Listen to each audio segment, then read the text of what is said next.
Então nós tínhamos visto aqui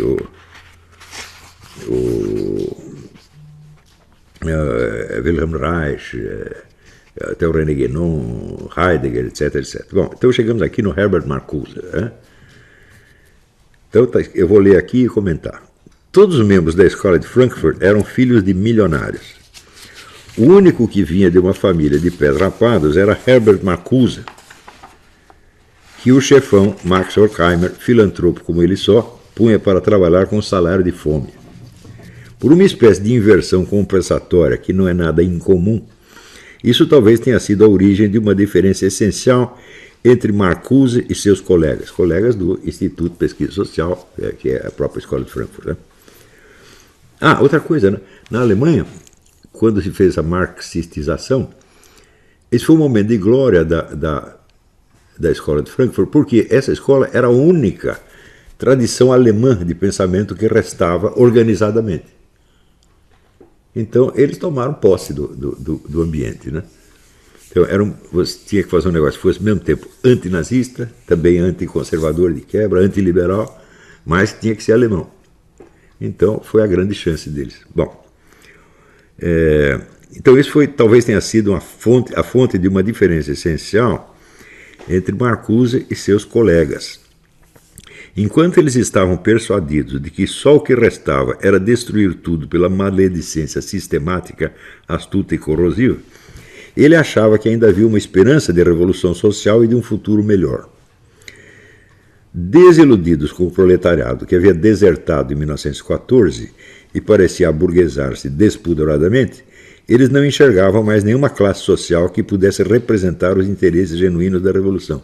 Vocês imaginam o que é isto para o marxista? Todo o marxismo é baseado na ideia de que existe uma luta de classes, de que existe uma sucessão de classes dominantes e de que a última classe, que é o proletariado, só ela pode ter uma visão objetiva da história. Por quê? Porque ela não tem interesses especiais que distorçam a sua consciência. Ao contrário, os interesses do proletariado são os interesses da humanidade inteira.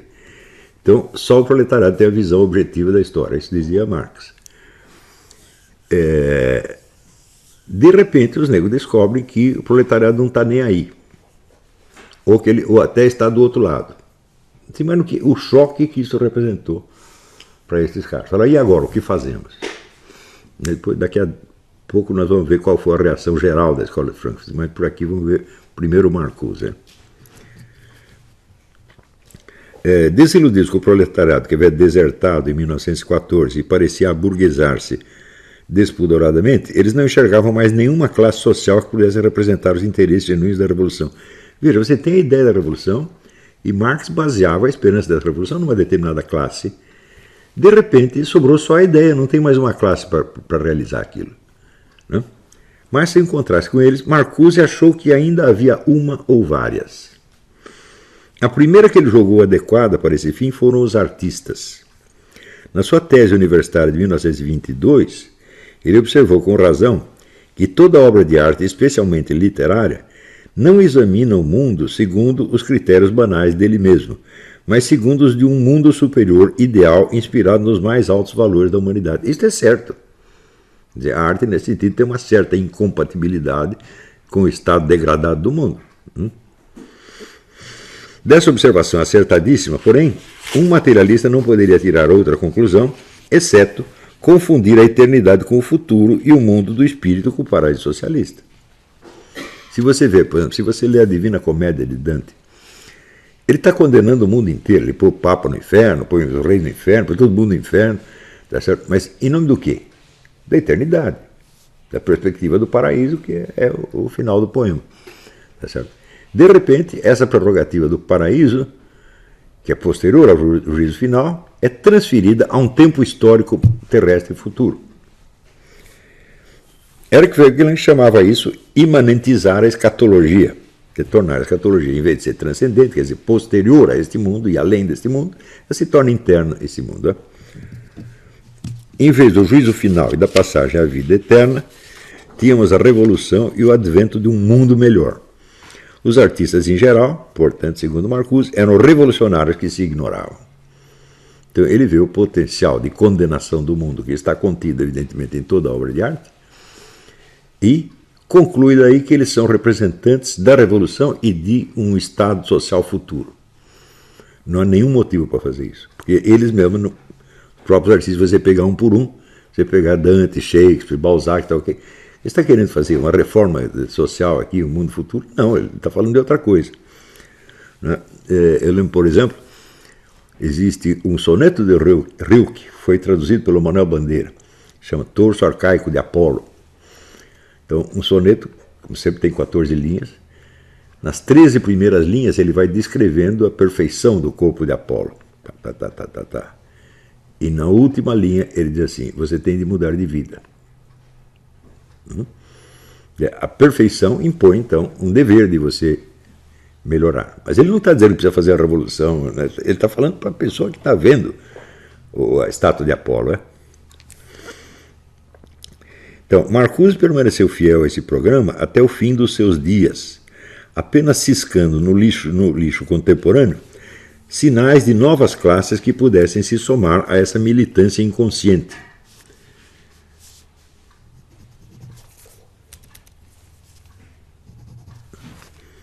Acreditou encontrá-las nas massas dispersas de rejeitados e marginalizados, mendigos, drogados, delinquentes, loucos, prostitutas e sabe-se lá por que estudantes. Com exceção dos estudantes, esses grupos constituíam o lumpenproletariado, o proletariado em farrapos, quer dizer, lumpenproletariado quer dizer isso, proletariado em farrapos, que Karl Marx considerava uma corja de traidores inimigos da revolução. Então você vê como o negócio está mudando, quer dizer, justamente onde Karl Marx viu os inimigos, Marcuse viu o portador essencial da bandeira revolucionária. Marcuse precisou de alguma coragem ou imprudência para inverter a posição deles no quadro estratégico. A força do proletariado, você vê como foi ousada, quase psicótica essa ideia. A força do proletariado, como bem viu Marx, provinha de que os operários tinham o domínio imediato físico dos meios de produção, dos quais a burguesia tinha apenas a propriedade jurídica. Observação muitíssimo bem feita. Quem está lá pilotando as máquinas são o operário. O dono do negócio está lá no escritório, ele nem sabe como funcionam as máquinas, tá certo? E ele tem a propriedade jurídica que é totalmente abstrata, mas quem tem a mão na massa, quem controla o equipamento são os proletários. Então Karl Marx viu acertadamente, falou, se esses caras quiserem parar tudo e cortar a cabeça do chefe, nada os impede. Né? É correta essa análise. Né? Só que o proletariado não fez isso, por quê? Porque ele começou a ganhar mais dinheiro no capitalismo, fazer revolução para quê? Né? Em comparação, o lumpenproletariado nada produzia. Podia, no máximo, servir de força auxiliar nas agitações de rua, sem oferecer perigo substantivo para o poder burguês. Você vê, na ascensão do nazismo, o lumpenproletariado teve uma função importante, uma função auxiliar. Né? E se você vê na Revolução Francesa, na Revolução Russa e depois na Revolução Nazista, nos 3 casos o proletariado foi usado e jogado fora. Lenin se prevaleceu dos caras para fazer bagunça, então mandou fuzilar todos, até o último. Né? Então, aí fala que é o Bolsonaro que quer fazer isso. Ele quer matar os drogados, bandidos, tudo. Não, o Lenin fez isso. Ademais, como organizar a anarquia pura e simples? Quer dizer, essa é uma massa que não tem disciplina, não tem ordem, não tem objetivo na vida. Está todo mundo perdido. Como é que se vai organizar esses caras? É impossível organizá-los, a não ser que haja um poder superior, tá certo? E um financiamento extraordinário. Essa é a origem dos mortadelas. Né? E dos antifa. E dos antifa, exatamente. Então você pega um monte de pé rapado, drogado, bandido, prostituta, tá certo? Dá um dinheiro para eles e diz, você faz tal coisa assim, assim. Quer dizer, eles trabalham por projeto, não é que nem operário que trabalha todo dia, que tem emprego regular. Não. O cara ganha dinheiro quando tem um, né?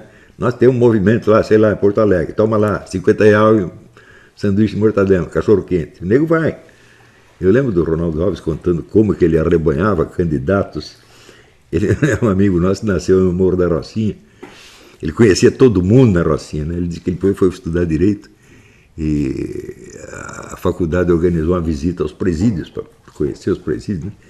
E quando chegou no presídio, todos os presidiários conheciam ele. Ô, Ronaldo, tal, né? Ele querendo se esconder. E Ele foi lá coletar eleitores para um candidato, que eu não me lembro quem era o... Esqueci. Cândido Mendes, é. Então era assim, era um cachorro quente, uma Coca-Cola para cada um, mais um pouquinho de dinheiro, pronto, encheu o auditório de pessoas que não estavam absolutamente entendendo nada do que o Cândido Mendes dizia, mas esta é a força do lumpenproletariado, ele trabalhar por projetos, né? Como organizar a anarquia pura e simples? Só havia um meio. A massa lumpenproletária tinha de ser subsidiada pelo governo ou por megafortunas, com consequências que serão estudadas na terceira parte desta exposição, que não chegou ainda, vamos chegar depois. Quanto aos estudantes, o único motivo pelo qual poderiam constituir uma força anti-establishment era que não tinham função definida na sociedade. Isso aqui foi um negócio que eu escrevi um artigo para a revista Época há muito tempo. Ora, todo ano as universidades no mundo inteiro despejam no mercado camaradas que têm altas pretensões intelectuais e que não têm função, você não tem lugar para tanto intelectual na sociedade. O que vai fazer com eles? Então eles ficam uma espécie de força social anárquica, à solta. Não é isso? Isso é assim desde a Idade Média. Né? Quando fundaram as primeiras universidades, quando você acompanha na história do século XII, XIII, já havia agitações estudantis formidáveis, às vezes tomavam uma cidade inteira, só que eles não sabiam o que fazer com a cidade e acabavam devolvendo. Quer dizer, eram agitações totalmente inconsequentes. Né? Mas isso era uma situação temporária. Com o tempo, cada um desses estudantes, se integraria na classe dominante, ou cairia por lumpenproletariado logo. Quer dizer, ou ele vira deputado, governador, administrador, alguma porcaria, advogado, ou então ele vai se drogar e cair no banditismo. Né? Protestos estudantis existiam desde a Idade Média e nunca produziram uma mudança de regime político. Nunca nenhum. Isso é importante. Né?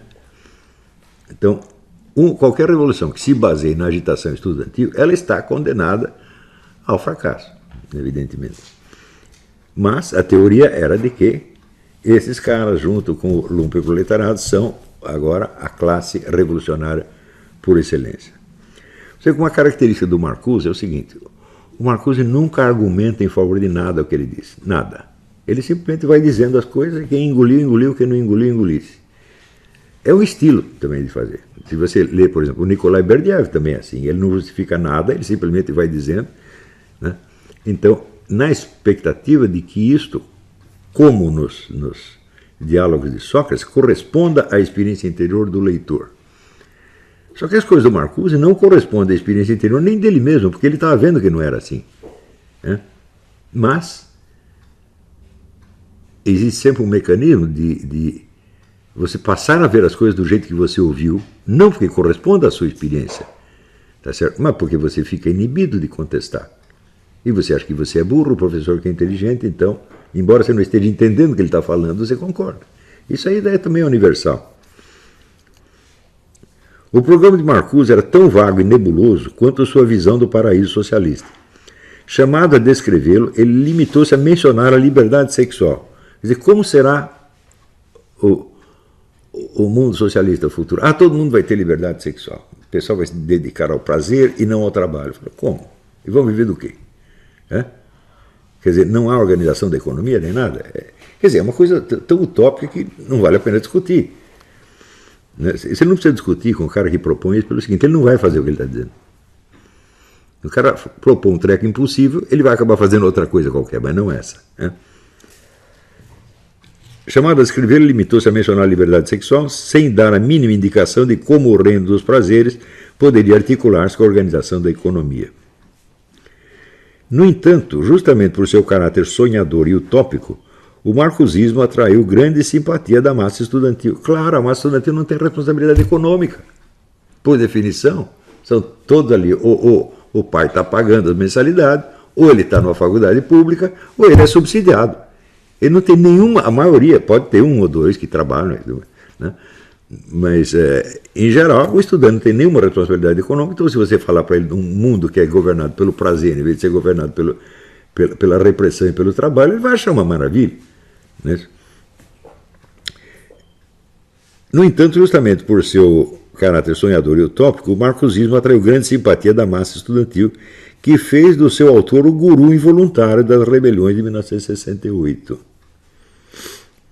No fim da vida, Marcuse desenvolveu certa antipatia para com a militância estudantil, acusando de frustrar o projeto revolucionário. Mas como eles poderiam fazer de outro jeito?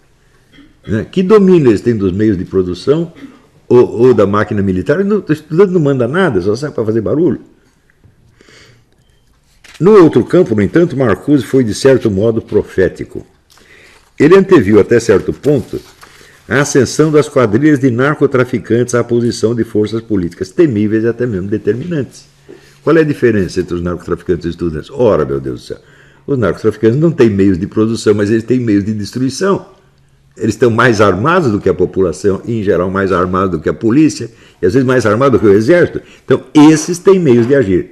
Então, de todas essas classes que ele descreveu como portadoras do espírito revolucionário, só os narcotraficantes é que tinham a ganhar e como de fato se tornaram um poder determinante. Hoje acredita-se que pelo menos 1/3 do dinheiro que circula pela Bolsa de Nova York é lavagem de dinheiro de narcotraficante. 1/3.